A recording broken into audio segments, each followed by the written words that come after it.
Halo is a big universe, well, technically a galaxy, and to cross a big galaxy like our own Milky Way, you're going to need a spaceship, and Halo has no shortage of vessels, both human and alien. In this video, we're going to look at every, or at least most, of the spaceships that appeared in the Halo games, and this will also include Halo Wars. We're also going to go over the lore of each ship in this video. But why even make this video? Well, to put it simply, the spaceships in Halo look really cool. They're the sort of thing guys will look at and say, hell yeah. Hell yeah! Slight disclaimer, I will not be talking about ships like Pelicans, Phantoms, Longswords, etc. It has to be a dedicated spaceship, something that would actually be suitable for long distance travel. So let's get straight into this, starting with Combat Evolved. The first thing you see in this game is the Pillar of Autumn, the legendary horse you rode in on, a very iconic vessel for Halo CE and the series in general. It is where the game begins and also where it ends, and with the Pillar of Autumn being featured on two missions, those being self-titled Pillar of Autumn and the final mission titled The Maw, through various cutscenes and the two missions it's featured on, we can see various parts of the ship, such as its entire exterior, the bridge, a cryo bay, a large vehicle and hangar bay where Sergeant Johnson does his epic speech. Man, we let those dumb bugs out to the middle of nowhere to keep them from getting their filthy claws on Earth. But we stumbled onto something that's so hot for that they're scrambling over each other to get it. Well, I don't care if it's God's own anti-son of a bitch machine or a giant hula hoop, we're not gonna let them have it. What we will let them have is a belly full of lead and a pool of their own blood to drown in. Am I right, Marines? Sir, yes, sir! Damn right I am. But also an armory where we can grab some rocket launchers to send the ship's nuclear reactor into meltdown. We also get to drive through the dorsal structure of the ship, which I'm still inclined to say doesn't make sense, and neither does the gap where Fohammer picks you up.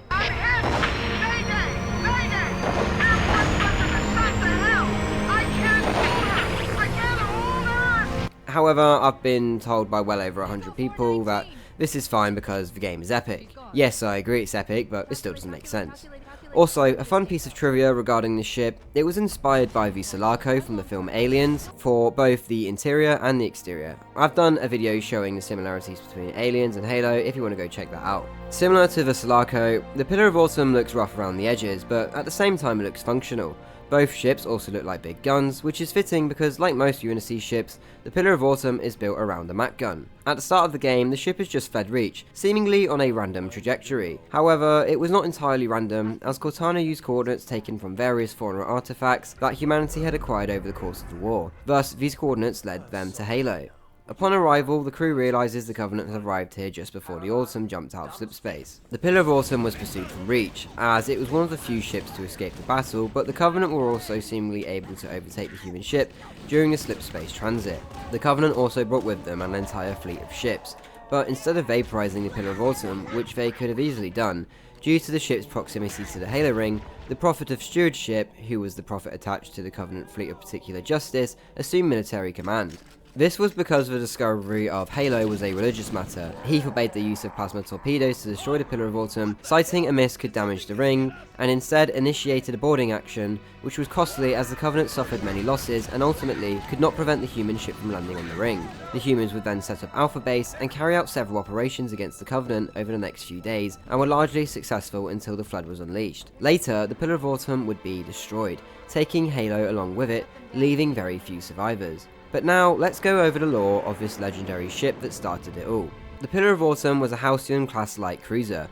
Normally, Halcyon class vessels were retired and placed in storage after just a few years of service. However, many were recommissioned and refit as frontline warships when combat losses during the Human Covenant War continued to mount. The Pillar of Autumn was a very special, refitted Halcyon, as this ship was to be the one to carry out Operation Red Flag. Red Flag was a planned operation to take nearly every Spartan 2, as well as specialist ODSTs and Marines, along with Cortana, to hijack and command a Covenant ship, which would then be used to travel to a Covenant stronghold, likely High Charity, to capture a Prophet, where the team would then return to human space and broker a ceasefire. The operation was ultimately cancelled due to the invasion of Reach, with the Pillar of Autumn being one of the few human ships to escape Reach's demise. The ship would make the pivotal discovery of finding the first Halo, which would ultimately lead to the events that ended the Human Covenant War. The Halcyon class cruiser entered service in 2510 and was built by Ray's McLeese shipyards. It was just over a kilometre in length and weighed in at 11 million tonnes, armed with one 5.6A 2D4 magnetic accelerator cannon, 4 Mark 33 Spitfire naval coil gun batteries, 4 M66 Sentry autocannon turrets, 20 M58 missile pods, and 40 M810 Rampart point defence guns. The Pillar of Autumn underwent extensive upgrades and modifications to have it ready for Operation Red Flag. These upgrades included reformulated titanium A armour plating, a high thrust fusion drive, rapid fire MAC coils, additional M58 Archer missile pods, expanded ODST drop pod bays, expanded hangar capacity, advanced point defence software, and an Omega pattern bridge with a Tier 3 data core. In addition to these substantial upgrades, the Pillar of Autumn could go into battle with 1,200 troops, including 800 Marines and 400 ODSTs. When it arrived at Halo, it also carried 2 Spartans, those being John 117 and Linda 058. The latter remained cryogenically frozen due to being seriously injured. With the Pillar of Autumn out of the way, let's talk about the other ships seen in Halo Combat Evolved.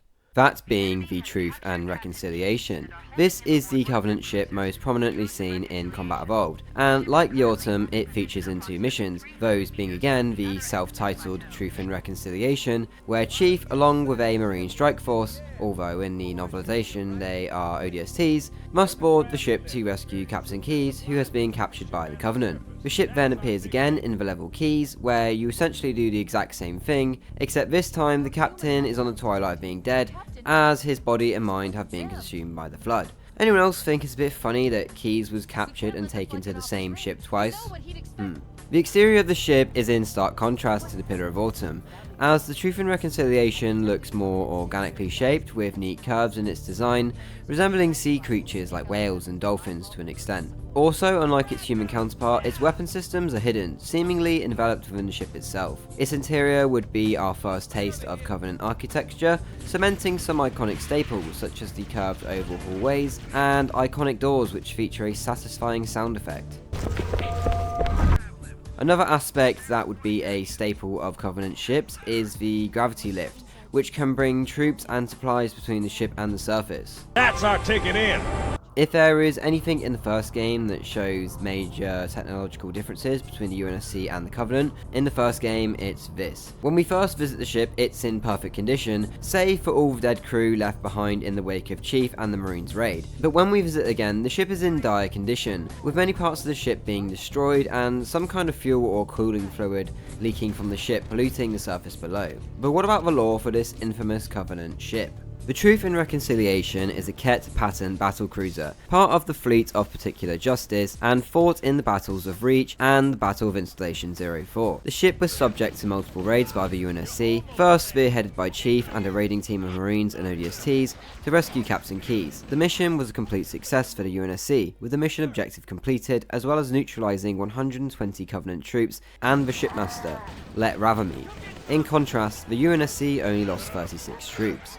The ship would be raided again by Chief, while simultaneously being attacked by the Flood. Later, a further raid would be carried out by Major Antonio Silvia, with all surviving Marines and ODSTs. The UNSC was able to wrestle control of the ship from the Covenant, almost launching into space and back to Earth. However, with the Flood still present on the ship, hiding in various vents and hideaways, Lieutenant Melissa McKay severed a power line, which caused the damaged ship to fall to Halo's surface, where it was destroyed, killing all UNSC personnel on board. Her actions, however, would spare Earth from a Flood infestation and total annihilation. The Ket pattern was produced in vast quantities by dozens of shipyards across Covenant space, with this type of battlecruiser being the workhorse design that serves a robust array of patterns that would be regularly modified. Its sleek and formidable silhouette is recognizable to most, filling the skies with a dark blanket of doom. The Ket pattern dominates all other battlecruiser designs, while also influencing other cruiser designs largely due to their past success against human ships and campaigns conducted in past ages. The Ket pattern battlecruiser entered service during the Covenant's 7th age of reclamation. It has a length of almost 1.8 kilometers and a mass of 91 million tons. It's armed with 1 Profero pattern excavation beam, 1 Ignis pattern plasma lance, 42 Sono pattern plasma cannons, 16 Serpent pattern plasma torpedo silos, and 50 GON pattern pulse lasers. The ship carries an extensive crew and vehicle compartment, usually bringing to battle 2,500 warriors, 32 Seraph fighters, 10 Spirit dropships, 50 Banshees, 48 Wraiths, and 150 Ghosts. With the two major ships of Halo Combat Evolved covered, let's look at some of the ships that would appear in Halo 2. Now, in Halo 2 we are treated to a vast array of both human and Covenant ships, seen in both cutscenes and gameplay sections. In the introduction, we can see a Covenant assault carrier, High Charity, Marathon and Halcyon class cruisers, as well as various orbital defense platforms such as Cairo Station, and Stalwart class light frigates such as the Amber Clad. From this point on, I'll be skipping over ships such as Halcyon and Marathon class cruisers,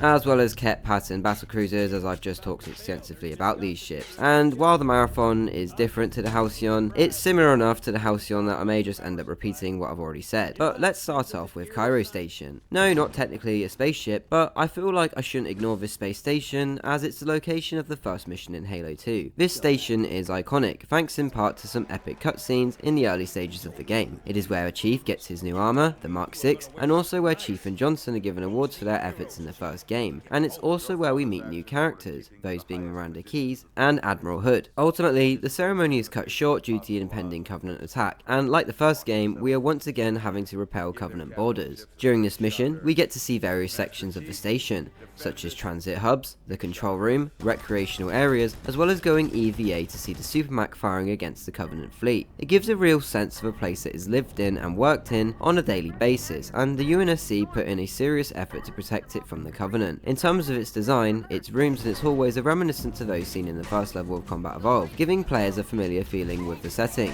The EVA section also had reduced gravity, and is the only time in the game that we enter the vacuum of space. It is also the first time we encounter drones, one of Halo 2's new enemy types, and ODSTs, although these ones are dead. But how about the lore for this huge gun? Cairo Station was one of 300 Mongaton-class orbital weapon platforms built to protect Earth from external threats. Arranged in groups of 3, Cairo operated along with Malta and Athens stations in geosynchronous orbit above the Mediterranean Sea to shield UNSC forces with long-range powerful magnetic accelerated cannons. The max on these stations was so powerful they could disable or even destroy a Covenant capital ship in just a few shots. They could reload every 5 seconds and were instrumental to Earth and its colonies' defense. While Cairo played a pivotal role in Earth's defense, it was one of the few stations to survive the war and has since been joined by replacements for the destroyed Athens and Malta stations. Manufactured by Vosper Engineering on the Moon, the station's primary weapon was the huge 14 D4A1 supermagnetic accelerated cannon, but was also protected by 7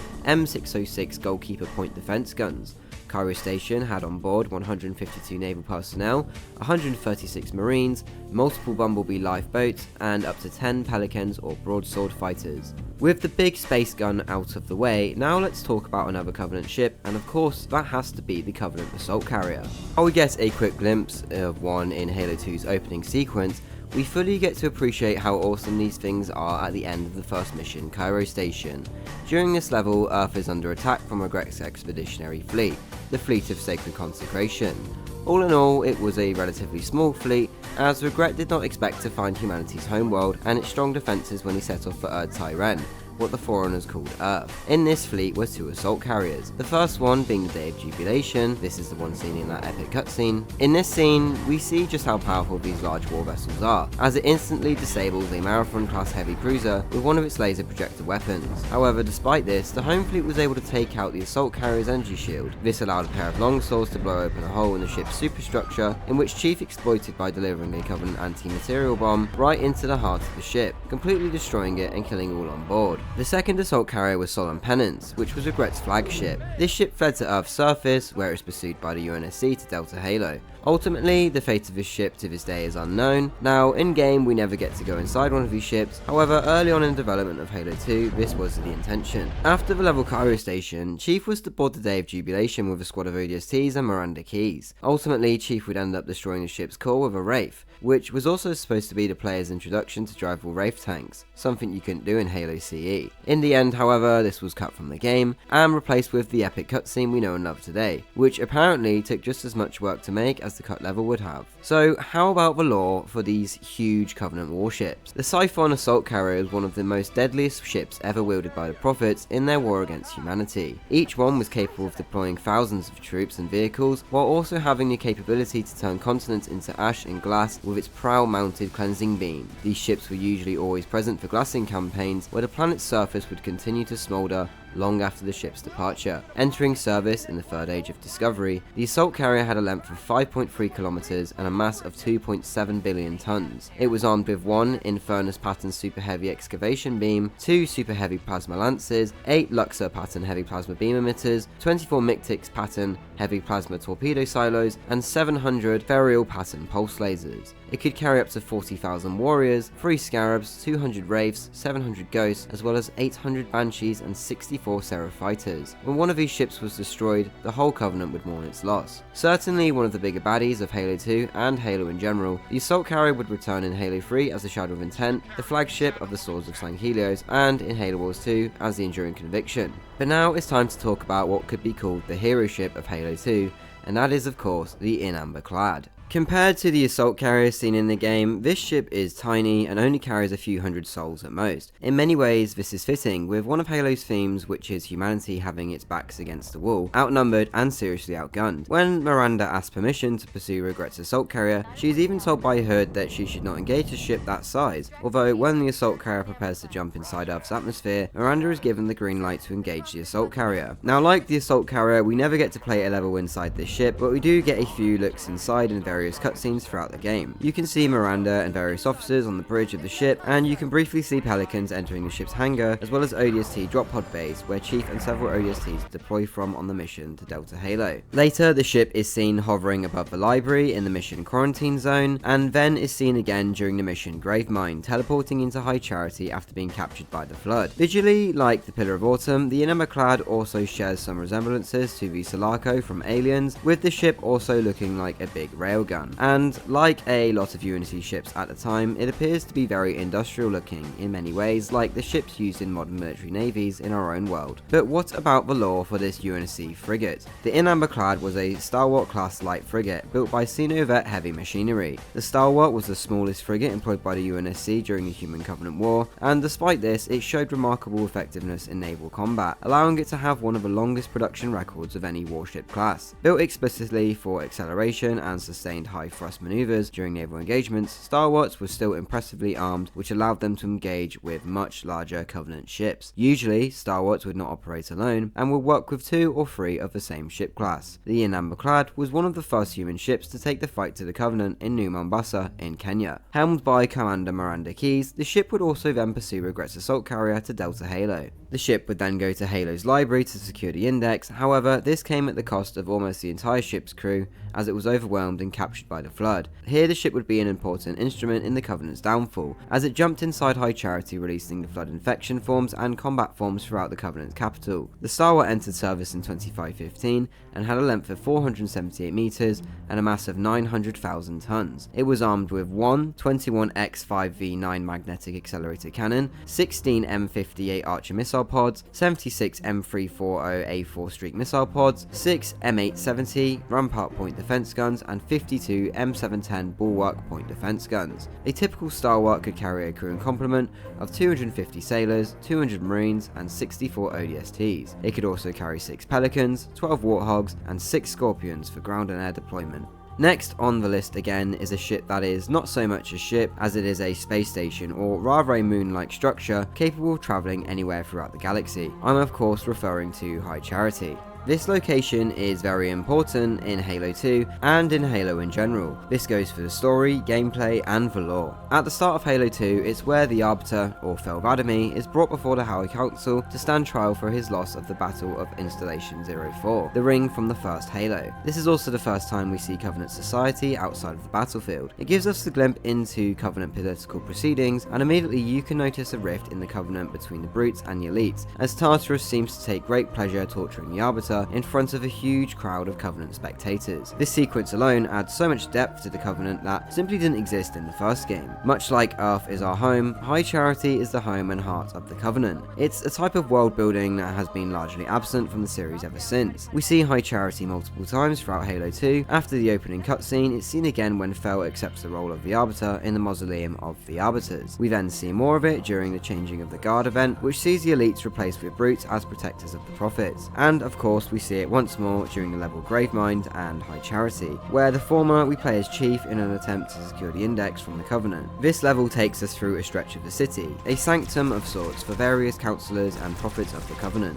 It is also on this level that the Amber Clad crashes into the city, and in the level High Charity we see how the flood begin infecting the population and turning it quickly into a flood hive. High Charity would return in Halo 3, where at this point it has been completely taken over by the flood and attempts to stop the UNSC crashing on the Ark, the only safe place from Halo's fire. But what about the lore for this giant floating mushroom? Completed in the early years of the Covenant, High Charity was an enormous mobile space station, acting as a centralized capital of political and religious life. Over the centuries, the station's population grew into the billions and was a focal point for the sacred pilgrimages by those who had never been graced by its countenance. High Charity was the throne of the High Prophets and the High Council, and it was here where all activities of the Covenant Empire were directed. High Charity's construction was finished in the first stage of Reconciliation, or 791 BCE in human years. At the time, this was a visible manifestation of the alliance between the elites and the Prophets. High Charity was powered by the Dreadnought, a foreigner key ship taken from the Prophets' homeworld of Janjura Quam. Before the Covenant was formed, a bloody war ensued between the elites and the Prophets, and while a Prophet was no match for an elite in combat,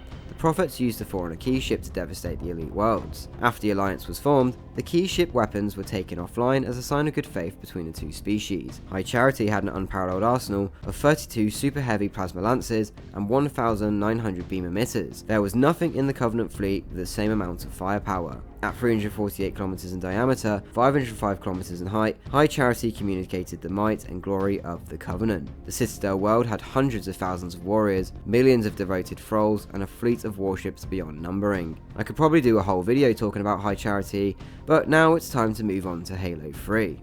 While there are several ships seen in Halo 3, we have already covered the assault carriers which make another appearance here, the main one being the Shadow of Intent, and we have also covered UNSC frigates, with the main one here being the Forward Unto Dawn. We also see various Covenant battle cruisers, with the notable one being the Flood-infected Indulgence of Conviction, which crash lands on Earth with the aim of infecting the planet. But the one ship I want to talk about here is the Key Ship. We never get to go inside the Key Ship in Halo 3 or in Halo 2, the latter of which was supposed to feature a level where we play as Chief on board the Dreadnought in an attempt to kill the Prophet of Truth. You can see the Key Ship at certain points in Halo 2 at the center of High Charity, and see it taking off heading towards Earth at the end of the game. In Halo 3 it returns, and as the name Key Ship suggests, it's used to open the Ark portal on Earth, allowing transport to the Ark via a Forerunner portal. You can see it most prominently on the level The Storm, where our objective is to try prevent the Covenant from opening the portal. After destroying the Covenant air defense, a squadron of frigates appears, unleashing a barrage of Mach volleys at the Key Ship, with seemingly little effect on the target. After it departs, we don't ever see it again. However, despite only appearing briefly in the series, its design is iconic. Show anybody who's played Halo a picture of the Key Ship,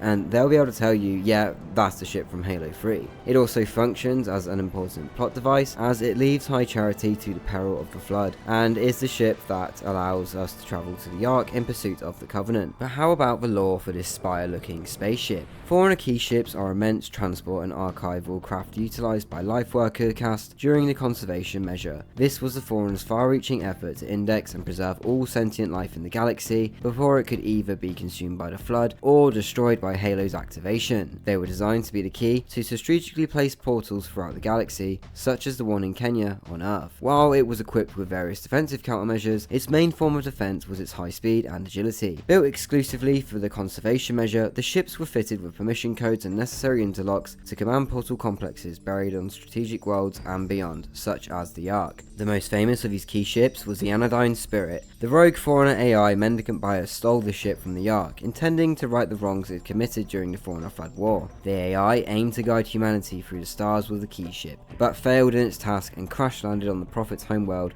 of Janjura Quam. Here the Prophets would establish an entire religion around the derelict ship. Eventually, enough became curious of the ship to enter it, and leave the world where it had been locked for eons. With it, they travelled the cosmos searching for more Forerunner artifacts, as well as using it to subdue other species, such as the elites, thereby forming the Covenant. Built by the InGen assembler vats, the key ship had a length of 13 kilometers and a mass of 19 billion tons. It was armed with a light mass fusillade array and 3 anti-ship artillery systems. Now, I may have missed a few details there, but like High Charity, the key ship is something I could spend an entire video on. But now it's time to move on to the first Halo spin-off, that being Halo Wars. Of course, we're going to be talking about the Spirit of Fire. What a cool ship. This ship is as much of a protagonist for the game as some of the characters are, such as Sergeant Forge, Captain Cutter, Dr. Anders, and Red Team for example. When you're playing Halo Wars, you're constantly reminded of the ship's presence, as everything you build gets brought down from the Spirit of Fire and drop ships. At your base, you'll see shuttles bringing resources down so you can construct more units, and through the entirety of the game, Captain Cutter will relay you intel and mission objectives for you to complete. The ship also takes us to various places in the galaxy, starting with Harvest, the site of the first battle between the UNSC and the Covenant, then to Arcadia, which appears to be a luscious tropical world, and then to the Shield world, where the Covenant are trying to unlock a huge Forerunner fleet, which would surely doom humanity if it was awakened. The design of the ship is nothing like we have seen in Halo before. For me, it resembles a flying aircraft carrier, just upside down. Also, up to this point, the Spirit of Fire is the biggest human ship we have seen, and wouldn't be surpassed until the introduction of the Infinity in Halo 4, which is fitting because where else are all these vehicles and troops going to be? We also briefly get to see the ship in action in a broadside engagement between a Covenant destroyer, another ship which I will talk about later, and right after that cutscene, we even get a few missions fighting on the deck of the ship against the Covenant and the Flood as we pass through the interior layers of the Shield world. Ultimately, the Spirit of Fire would be left adrift in space, as it sacrificed its slip space core to destroy the Shield world and the Forerunner fleet. But how about the lore for this huge war machine? The Spirit of Fire didn't start its life as a war vessel. Coming from a line of Phoenix class colony support ships,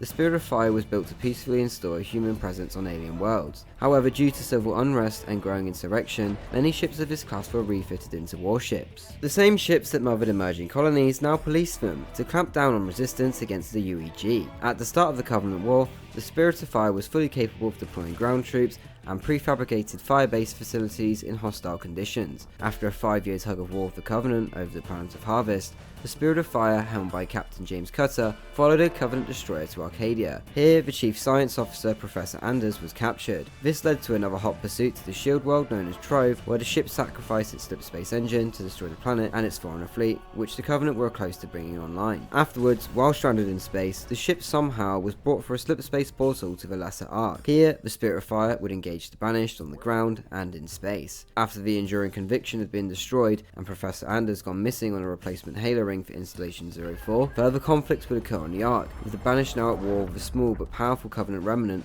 led by the prelate Das Bosvod, who had been hiding with his loyalists on the Forerunner key ship. While Atriox did return to the galaxy, arriving at the Ark where the Keepers of the One freed them, a Covenant splinter faction who still worshipped the Forerunners as gods and had the ultimate aim of activating Halo. Because of this, they had humans in their ranks, and among these humans were a group of Spartan spies known as the Ferret, led by their handler, Beta Lopez. Together with the Spirit of Fire, the Ferrets were able to stop the Keepers and the Covenant from activating Halo. The surviving Ferrets now assist the Spirit of Fire with their war against the Banished. Entering service in 2473 and refit for military operations in 2520, the Spirit of Fire has a length of 2.5 kilometers, a width of 856 meters, and a height of 689 meters, while weighing in at 44 million tons. After the Battle of Trove, the Spirit of Fire had a crew and complement of 3,500 naval personnel. These included 6,000 Marines, also including 1,000 ODSTs, 2,000 Army soldiers, and a team of Spartan 2s known as Red Team, as well as being able to carry numerous vehicles such as 70 Pelicans,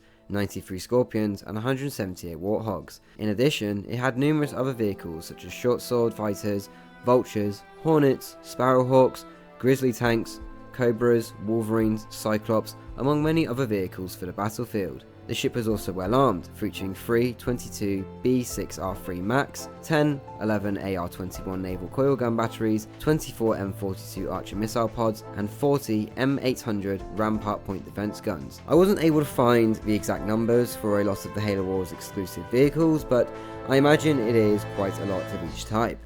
Now, I mentioned that the Spirit of Fire has a broadsword-like engagement with a Covenant ship. The Covenant ship in question is a Covenant destroyer, which is first introduced to us in Halo Wars. While still maintaining the organic curved architecture seen in the Ket Battle Cruiser and the Covenant Assault Carrier, the destroyer does look quite a bit different in its shape. While still bulbous at the front, the back of the ship resembles two big arches. In many ways, they remind me of the Reapers from Mass Effect. While doing some research for this video, I learned that Halo Wars was originally going going to be a War of the Worlds type of game with Earthlings versus Martians, and this might explain the look of the Covenant destroyer, as it looks a little bit like the walkers from the film War of the Worlds, at least to a certain extent. It certainly looks a lot more intimidating than other Covenant ships we've seen so far. That's not to say other Covenant ships aren't intimidating, because they are. I'm just pointing out that this ship looks a lot more aggressive. In truth, we don't see this ship that much, certainly not as often as we see the Spirit of Fire. We can see it in the opening cutscene laying siege to Harvest, and then once again when the destroyer comes face to face with the Spirit of Fire, doing some heavy damage to the latter. But after this, they are never seen in a Halo game again,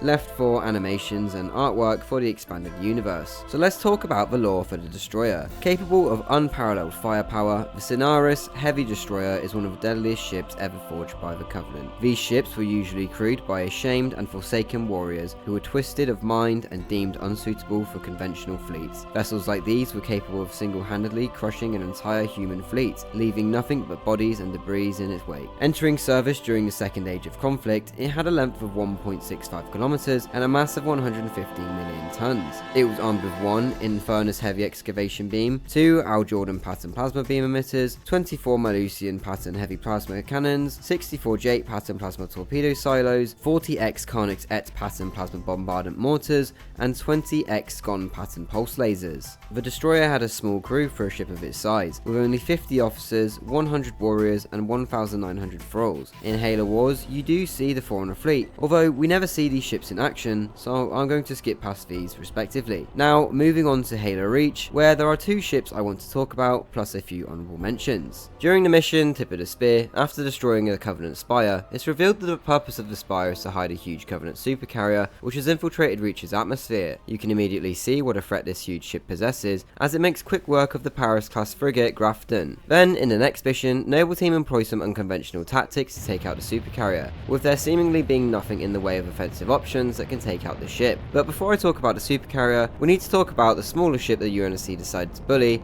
and commandeer for Operation Uppercut. That is, of course, the Covenant Corvette. A new addition to the roster of Covenant warships, and the smallest mainline ship we have ever seen from the faction up to this point. Its shape is quite distinctive, featuring a rim that surrounds the entire base of the ship. However, it still retains the oblong shape found in many Covenant ships. What's cool about this ship is we spend the final third of the mission, Long Night of Solace, fighting our way through the length of the ship, starting on the top side landing pad, then fighting our way through a hangar bay, past the weapons station where we see the Corvette destroy the UNSC Savannah, and then finally into the ship's bridge, where we eliminate the shipmaster and his officers. Unfortunately, there is no conventional way off the ship, so George and all those Marines you worked so hard to save are not going to survive this one. We are then treated to an epic cutscene of George heroically sacrificing himself, detonating the slip space bomb, and splitting the supercarrier in half. Such an epic mission that sees you fighting planetside in a starfighter and then on an epic boarding raid. Usually the UNSC is on the defense, or in the case of Halo levels we're just trying to get somewhere with a specific objective in mind. But here we're taking the fight straight to the Covenant. For me, this is one of the most memorable moments from Halo Reach, and the Corvette has a big part to play in that. Sure, it could have been replaced with a lot of other Covenant ships, but the small size of the Corvette helps with the level design. You get a sense of clearing out the entire ship,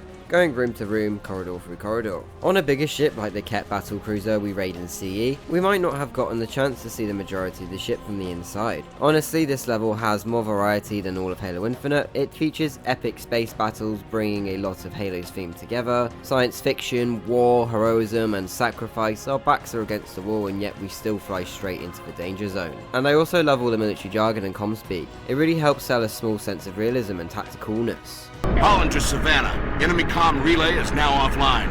Copy that. Halting countermeasures, diverting all power and personnel to weapons. All right, Noble. Let's get that slip space bomb on board.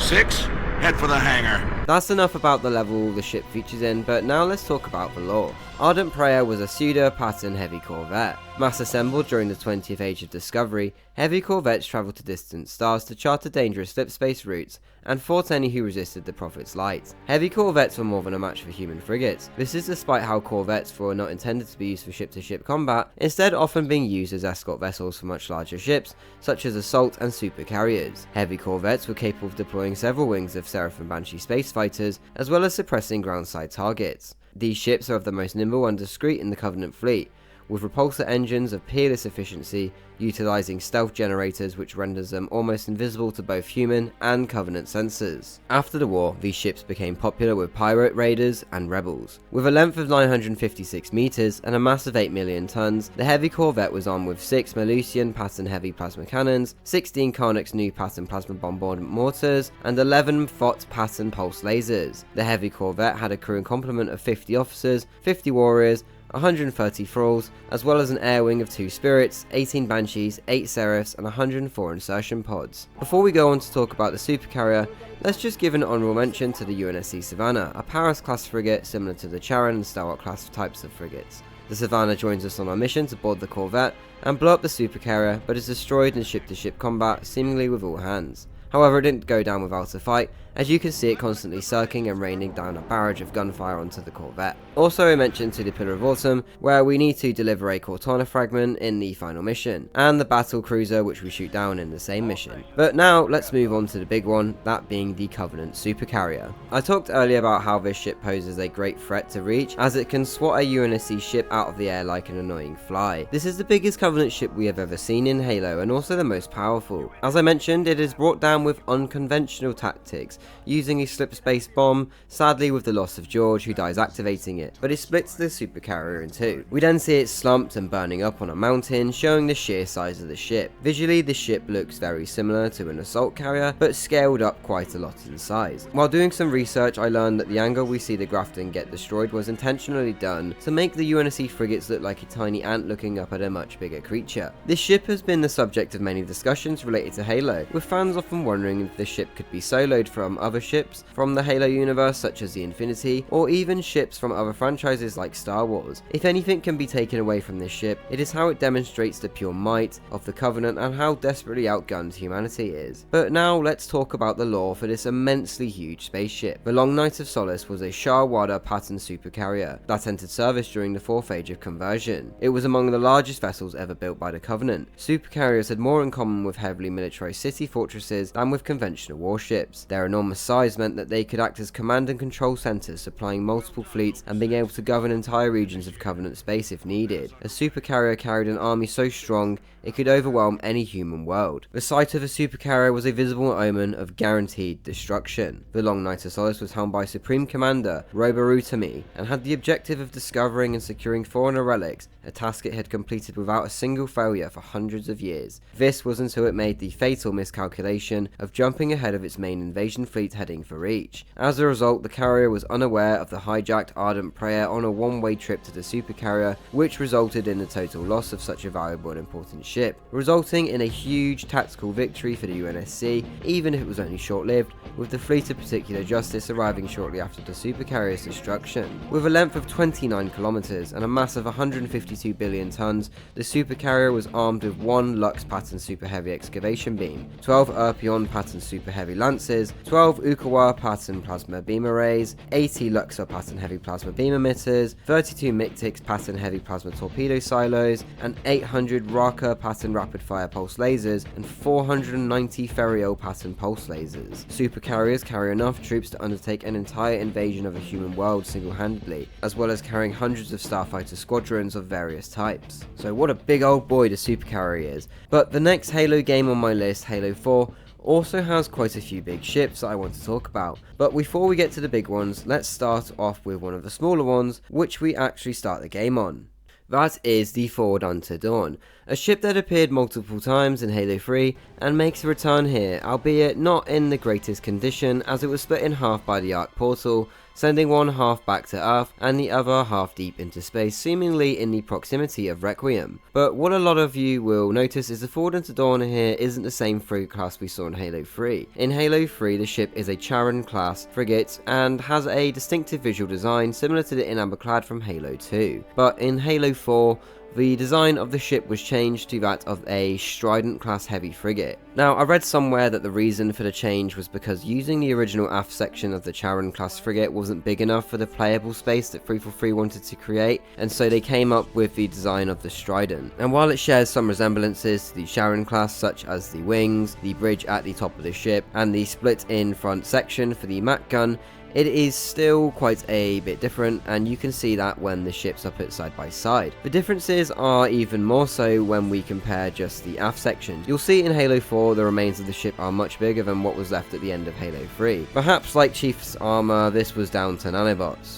Nanomachines, son! I'm joking, of course. In fact, 343 Industries writer Jeff Easterling has even admitted Halo 3's depiction is the canon depiction, meaning what we see in Halo 4 is not actually canon. Still, I don't think it's a change that hurts the game too much, as the ship is meant to be destroyed anyway and we don't see it from the exterior that much. But this is quite a fun level in Halo 4 in my opinion. I know I hammer on about Infinite not having much variety, but some of my favourite levels in Halo are those that take place on spaceships, whether that is a human or a Covenant ship. With these levels you do see a lot of similarities, but I like the feeling of fighting through corridors and clearing out ships of intruders one room at a time. In Halo 4, we start off in the Cryo Bay, which also looks a bit different to how it did in Halo 3. We then make our way up a shaft, throw an elite down said shaft, and then onto an observation deck where we see Requiem's outer shell for the first time, and the fleet of the Storm Covenant. Just a quick honourable mention here, the Covenant ships seen here are called the Xanar pattern light cruisers, which are very similar to the design of the Ket class battlecruiser from Halo CE. Anyway, back to the Forward Unto Dawn. After leaving the observation deck, we make our way outside to the missile silos, where a Havoc missile is waiting to be launched. After manually firing it, the missile flies into the top of a Xanar, destroying it. As to why there is no nuclear explosion, perhaps there was simply no nuclear warhead attached and instead a more conventional explosive was armed on the missile. It could also be the case that a nuclear explosion as close to the Dawn would destroy the ship along with vaporizing Chief and Cortana. After this, the ship is pulled into Requiem's gravity well, where whatever is left is scattered on the inner surface of the planet.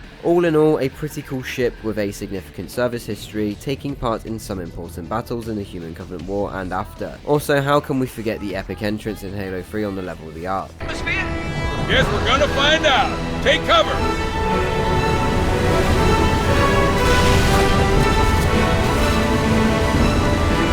Time to talk about the lore for the Forward Unto Dawn. Built by Xenovet Heavy Industries, the Charon class light frigate had one of the largest hangar bays for this type of ship class, and was often used to ferry ground troops and vehicles to and from surfaces of contested worlds. Even after the Covenant War, this ship is still employed by the UNSC Navy, often helmed by seasoned captains who saw them go up against and best the Covenant in many conflicts. The Forward Unto Dawn was one of the most important ships to the Human Covenant War, and was one of two Charon class frigates that went to the Ark with the UNSC and Swords of St. Helios task force to put an end to the Prophet of Truth and the Covenant. Helmed by Commander Miranda Keyes, the Forward Unto Dawn took part in the fleet battle above the Ark, and then deployed various ground units to aid in the siege on the Citadel, armed with one 83B6R3 magnetic accelerator cannon, 3 M4093 Hyperion missile silos, 50 Archer missile pods, and 4 M870 Rampart point defense guns. The Forward Unto Dawn could carry a crew of 782 souls, which included naval staff and troop complement. The ship was able to carry various vehicles, including 2 Albatrosses, 2 Elephants, 7 Pelicans, 3 Scorpions, as well as several drop pods, Warthogs and Hornets. Another famous ship covered now, let's move on to the next ship that we see in Halo 4, and that is the UNSC Infinity. In many ways, the Infinity is synonymous with the 343 era of Halo, as it's appeared in all 3 of their games, even being the main thing you see in Halo 5's main menu. The Infinity is absolutely huge, about the same size as an assault carrier used by the Covenant, making this the biggest human ship we've ever seen to date. It's even bigger than the Spirit of Fire. While I don't think the design of the ship is anything special, I do like the idea of a human ship that can go toe to toe with just about any Covenant ship, maybe even a supercarrier. It's the first human ship to feature energy shields, which is a big power upgrade for the UNSC, as most ships can be taken out with just a few hits from plasma weapons on Covenant ships. Funnily enough, the first time we see it in Halo 4, it crashes into a jungle. Of course, it does manage to get out of the ditch it finds itself in, but I think it's funny humanity's greatest vessel goes straight into a ditch during its debut. To me, this is akin to driving a brand new sports car out of a dealership and straight into a tree. You'll first see the Infinity in the self-titled mission Infinity, where Chief fights through a jungle and then goes on board the ship to clear out the intruders and attack the Didac Spear. This section of the game is actually really cool because you see the ship from a distance initially, then while in the Scorpion, we get taken up a lift into one of the ship's bays. It's very spacious, as are many of the corridors and hallways you make your way through. It's also the first time the player gets to use a Mantis, and piloting this thing through the Infinity is quite fun. While making your way through what could be hangar bays as there's broadswords suspended in the air, you then go up another lift and find yourself at the base of several of the ship's weapon systems, including a mass driver, the same one at the end of Halo Reach. Once all the weapons are activated, you can visibly see the tide of the battle turn in the UNSC's favour, as the Xanon Patton cruiser in the background starts to take serious damage and eventually crashes down to the surface. In various cutscenes, we get to see the Infinity Bridge as well as hangar bays in the mission Shutdown, which is filled with Spartans and Marines. You certainly get a feeling that this is a very busy ship, teeming with life and activity. Infinity returns towards the end of the game, punching a hole in the Didact ship, which is quite an impressive feat even if the ship repairs itself shortly after taking damage. In Spartan Ops, this ship is one of the main characters, and in the first cutscene we see it ramming a Covenant battlecruiser, with the Infinity only taking a minor scratch to its shields. I see it. If those freaks want to meet God, it's our duty to help them along. For the rest of Spartan Ops, it continues to be a major asset in the story, and in the 7th episode of Spartan Ops, you'll get to fight the Covenant and Prometheans inside the Infinity in various sections of the ship, which is quite cool to see, as for a lot of Spartan Ops missions, campaign and multiplayer locums are reused over and over. The ship returns in Halo 5 to a lesser extent, and also in Halo Infinite where its fate is left unknown, although it would appear it did take some serious damage. It might be destroyed, disabled, or even captured by the Banished. A lot of Halo fans actually wanted this to happen, as they saw the Infinity as making humanity too powerful, and the loss of the ship would be a big reset for the UNSC and Halo in general. But let's talk about the lore for humanity's greatest ship ever built. Built by Special Assembly Plant Concord, the Infinity's construction began during the Human Covenant War. As the humanity was reaching their breaking point in 2552, the Infinity would have been humanity's last resort at survival. With a length of 5.7 kilometers and a weight of 907 million tons, the ship is groundbreaking in many ways, as it's the biggest warship ever built by the UNSC, one of the first to employ energy shielding, significantly increasing its defensive capabilities, as well as featuring human, Covenant and Forerunner technology. The main Forerunner component is the slip space drive, however due to Forerunner and human data power links being incompatible, Covenant interlinks allow the Forerunner engine to connect with the ship, allowing for pinpoint accurate and fast slip space travel. Often used in expeditionary roles, the Infinity can internally store its own support fleet, including 10 Strident or Anlace class frigates. As the ship is so large, it features a tram system helping crew, staff and workers get from one point of the ship to another, while also featuring many recreational areas such as bars, barbers, shops, and even an artificial memorial park with various plants and animals. The ship is equipped with various weapon systems, such as 4 CR-03B Series 8 magnetic accelerator cannons, 350 M42 Archer missile pods, 250 M75 Rapier missile pods, 190 M97 Lance missile pods, 500 M96 Howler missile pods, 10 Mark 2551 Onega Mac turrets, 85 Scythe anti-aerospace turrets, and 850 M965 Fortress Point defense guns. The ship carried a huge amount of crew and personnel, including 8,954 naval staff, 6,021 Marines, 1,699 intelligence officers, 477 civilians, 800 Army soldiers, 780 ODSTs,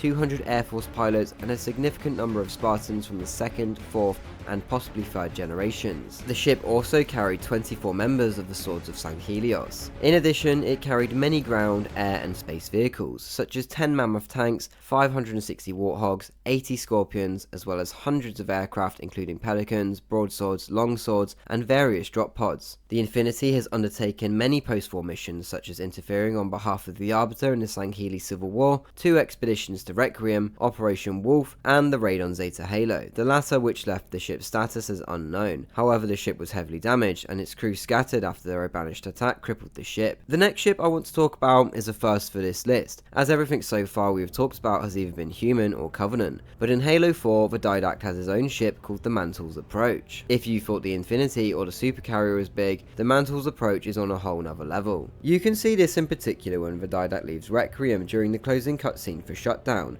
where the ship is almost as big as the entrance to Requiem itself. After Chief follows the ship, it arrives at Installation 03, which if you didn't know by now refers to a Halo ring. This Halo ring was holding the Composer, the Didact's secret weapon, that can turn living beings into Forerunner robots. the Didact acquires the Composer and zaps everyone on board the station save for Chief, who had been augmented by the Librarian's gift. Following this, we get to fly along the trenches of the Mantles Approach in a longsword, which is pretty cool and is reminiscent of the trench run from Star Wars A New Hope. Seeing as we are travelling at several hundred miles per hour, you can get a sense of how big this ship really is. Eventually, the ship comes out of slipspace in Earth's orbit, where defense platforms and Earth's fleet are not able to do much damage to stop the ship. In the skybox, you can even see a few ships being destroyed in a single shot, and remember, a lot of these ships are post-war, so they would have energy shielding. It just goes to show how powerful the Foreigners were compared to everyone else in the Halo universe. As I mentioned earlier, the Infinity is briefly able to punch a hole in the ship, so Chief can infiltrate, but again, we see a Forerunner technological prowess at show here, as the ship begins to repair itself only moments after taking damage. From this point on, with a nuclear bomb in tow,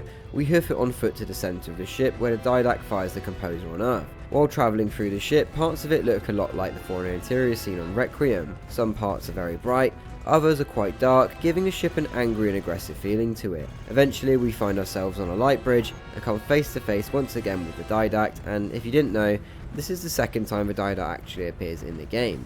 Yes, he does talk to you throughout the game, but he only physically appears twice. With the help of Cortana, Chief shoves a grenade into the redacted part of the Didact, sending him into the abyss below. You think he's dead, right? Nope, he would return once more in the awful comic series Halo Escalation, which boils my blood to this day with its heresy. Thanks, Brian Reed. Anyway, after this, Chief detonates the bomb, but just in the nick of time, Cortana uses the last of her resources to protect Chief in a bubble shield, where the two have a brief moment, and then Cortana passes away in what is genuinely a fantastic scene, only for her to come back in the next game as a corny version of the Terminator. Thanks, Brian Reed. God damn it, that guy really upsets me. Anyway, the Mantles Approach is very impressive, and I appreciate the unorthodox design as it makes it look very different to any ship we have seen before. The only ships that we've seen that look a little bit like it are the Forerunner ones from Halo Wars. But now to talk about the lore for the Didact's pride and joy. The Mantles Approach was a one-of-a-kind war vessel with one sole purpose: domination. Built by the Master Builders Fabricate, the Mantles Approach was an immense vessel with a height of 371 kilometers or 230 miles, a length of 143 kilometers or 89 miles, and a mass of 4.7 quadrillion tons. Despite this, the Mantles Approach was neither the largest or the most heavily armed Forerunner ship, but it was one of the most lethal ever constructed.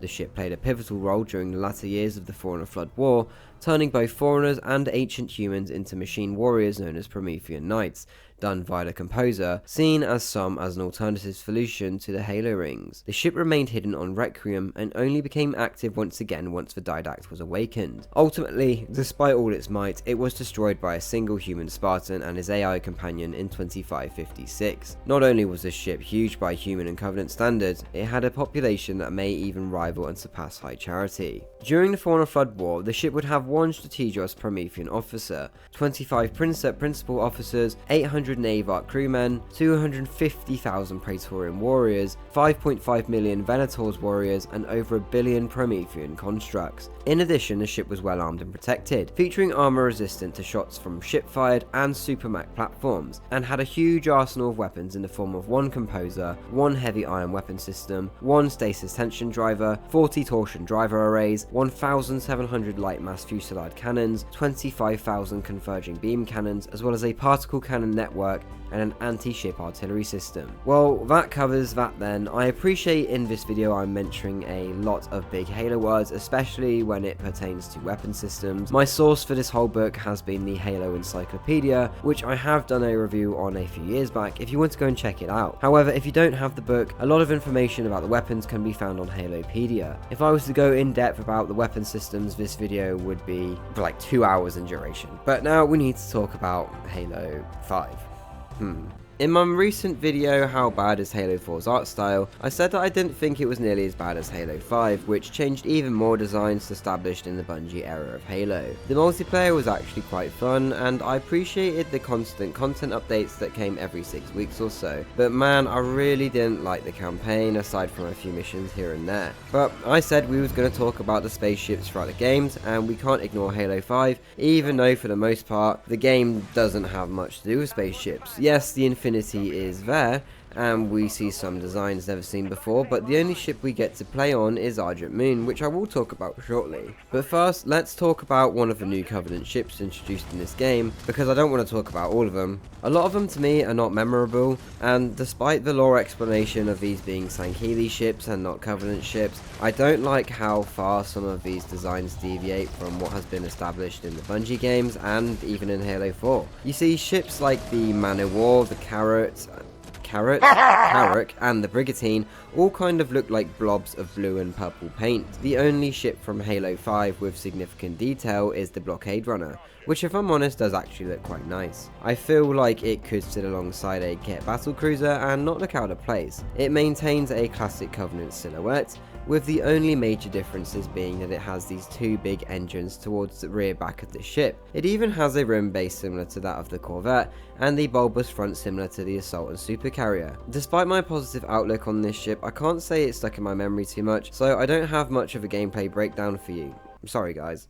But we can get straight into the lore. Entering service in the War of Beginnings, the Hekar Blockade Runner is a relic of wars long forgotten. Blockade Runners were old-era Sankili corvettes that prized speed and raw power, employing unrefined and indelicate energy projectors that caused offense to Sanshayum officials, though still they are more than capable of shattering armor of contemporary warships. Because of the ship's age, the Blockade Runner can only be concealed through brute force electronic warfare and sensor jamming, or via the use of small drones, unlike more elegant sensor distortion grids installed on later Covenant vessels. With a length of 2 kilometers and a mass of 80 million tons, the Blockade Runner is armed with 1 Ferrix pattern excavation beam, 3 Corvin pattern beam emitters, 24 Gaff Naran pattern plasma cannons, 16 Litterex pattern plasma torpedo silos, and 10 Eru pattern pulse lasers. The Blockade Runner had a crew of 15 officers, 100 warriors, and 500 thralls. Well, with the only decent looking Covenant ship from Halo 5 covered, it's time to look at a ship once again from a faction I haven't really talked about yet. While still human, Argent Moon is an only space station, and we get to go here on the second mission of Halo 5, and one of the few levels in the game where we actually get to play as Master Chief. The mission is simple: infiltrate the station, eliminate hostiles, and secure the ship for Oni. And I've got to mention it, even though I've said it in my video called Moments in Halo that don't make sense, but the way the Spartans punch a large hole in the window and no decompression happens for like 8 seconds is quite comical. Yes, I'm aware that decompression is not always explosive, but when the gap in the space station is bigger than the gap between Lily Phillips, I'd sort of expect to see the elites getting jettisoned into space the moment the Spartans break the glass. Anyway, it's just a game, as people have been telling me in some of my shorts. Moving on, the plan to secure the station backfires when a Covenant fleet shows up, complicating the situation. Even more complicated, Cortana is back and, yes, talking to Chief through the cosmos. Thanks Brian Reed. God. To be honest, the level wasn't too bad, and as I said earlier, I'm a fan of levels taking place on spaceships. With this being a big research ship, you can find some audio logs with the crew talking about some of the things happening before things all went wrong. There's also some horror-esque sections where it's really dark and you have to use your flashlights to see where you're going, because we don't have night vision anymore, a bit like Stalker 2 in a way. But the level also features a vehicle section, which I always appreciate when a level does this, even if it's fairly straightforward. We then have to make our dramatic escape as the reactor goes critical, with Blue Team heading for Meridian to follow some leads on Cortana. Not a bad mission, and the design of Argent Moon is quite cool. It looks visually different to a lot of ships seen in Halo, even the 3-4 era spaceships from Halo 4, and I think this is fine because Argent Moon is meant to be a research facility and not a warship. It is also pretty big, about as big as Infinity, but what is really interesting about Argent Moon is the lore, so let's get into that. Argent Moon was one of several covert mobile research sites built as an adjunct to Infinity class supercarriers. The station was tasked with extremely sensitive research and development projects, including analysis of foreigner power systems, novel forms of stealth technology, and the Asteroidea bioweapons program, the latter being what led to the demise of the station. The release of the bioweapon led to the deaths of the entire crew. However, before the accident, on board the station was the captured foreigner AI Intrepid Eye, who had her own plans for humanity, where she hoped to prepare them for the mantle responsibility in her own twisted way. Intrepid Eye was able to escape containment and effectively took control of Argent Moon. Intending to weaponize the bioweapon, her plan was threatened by Operation Retribution, and eventually shut down by only Admiral Seren Osman. However, Intrepid Eye manipulated the final report of the bioweapon, making it so research would continue on Argent Moon with a blank check, and authorized its its use for experiments on species considered hostile to the UNSC. Although she was eventually contained once more, nobody ever found out she was the one responsible for the research into the bioweapon. After the station fell silent, she was effectively dormant. That was until Blue Team engaged the Covenant and set the reactor to detonate. Being awakened once more, she barely managed to escape on the Winter-class prowler that Blue Team used to flee the doomed Argent Moon. Now, you might be wondering if I'm going to talk about the Guardians. If you were hoping I was, I'm afraid to say that I will be skipping past them in this video. I may return to them in a future video, but for now, I want to move on to the final Halo game on my list, and with it, the final ship. And that would have to be the Ghost of Gabrakan from the first level of Halo Infinite. After floating in space for 6 months, Chief is awakened by the pilot, where Chief then immediately sets off for the Banished Dreadnought. Again, this is another ship from a new faction. While the Banished had a ship in Halo Wars 2, the Enduring Conviction, it was an assault carrier similar to that of Day of Jubilation seen in Halo 2, whereas the Ghost of Gabrakan is a Banished Dreadnought unseen until now.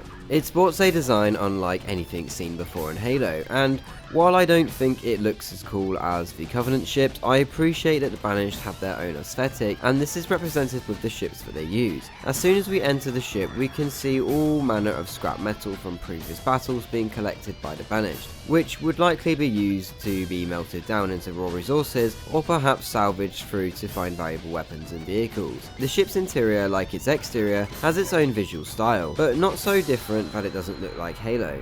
This is an area where I commend 343 for harkening back to the Bungie style for Halo, while still putting their own creative spin on certain designs. Gunmetal greys and orange and red hues dominate the ship, and fittingly everything looks big and brutish. One part that stood out to me was when we can see how the Banished is preparing for future operations. Whether that is to take place on Zeta Halo or elsewhere in the galaxy, it shows that they are serious and are planning something big, and I like that this is shown and established early on. Show don't tell is an important aspect of storytelling. I just wish Infinite kept this up for the rest of the game. Anyway, once we have detonated the ship's cooling manifold, the vessel begins to break down with self-destruction imminent. Chief escapes in the nick of time and returns to the Pelican. You know Chief is so badass. This is like the 4th war vessel we have seen him destroy in game single-handedly. But with that said, let's go over the lore for the final ship in this video. Built by Iris Workshop, with a length of 2.6 kilometers and a mass of 127 million tons, Banished Dreadnoughts represent the culmination of the faction's rapid rise to power. The vessels were built from repurposed and modified Covenant hulls, and were designed from the ground up to be the vanguard of the brutes in the New Age. While initially intended to be tools of military superiority over occupied worlds, the destruction of the brute homeworld meant that these ships became a vital lifeline for the species. The ships follow a naming convention associated with spirits and ghosts and legends, such as the Ghost of Gabrakan and the Ghost of Lodon. Dreadnoughts also were equipped with a massive complement of drop bases, vehicles, heavy artillery and utility equipment, allowing the Banished to deploy an occupation force of 10,000 warriors. The drop bases are modular in design and function, and can be used to set up outposts, resupply stations, forges and armories, among many other buildings, weapons and fortifications. Banished Dreadnoughts are armed with 1 super heavy grav impact driver, 6 light plasma lancers, 10 incinerator plasma cannon clusters, 40 Skinder arrays, 24 plasma torpedo silos and 70 pulse laser batteries. And with the Dreadnought covered, that does bring us to the end of the video. If you have made it this far, thank you so much for watching. I didn't intend for this video to be this long, but sometimes that's just how it goes. I'd love to know which is your favourite ship from Halo, and which game do you think has the coolest designs for the ships. I do apologise if I've missed a certain ship, but I tried to avoid repeats or similar ships where I could. If you did enjoy this video, please do leave a like because it will really help me out and the channel out. And if you like this kind of content, do consider subscribing for more, and do leave a comment below with your thoughts. I do try and read all of the comments. I hand out lots of love hearts and reply to a lot of them as well. Once again, thank you for watching, and until next time Spartans, I will see you in the next one.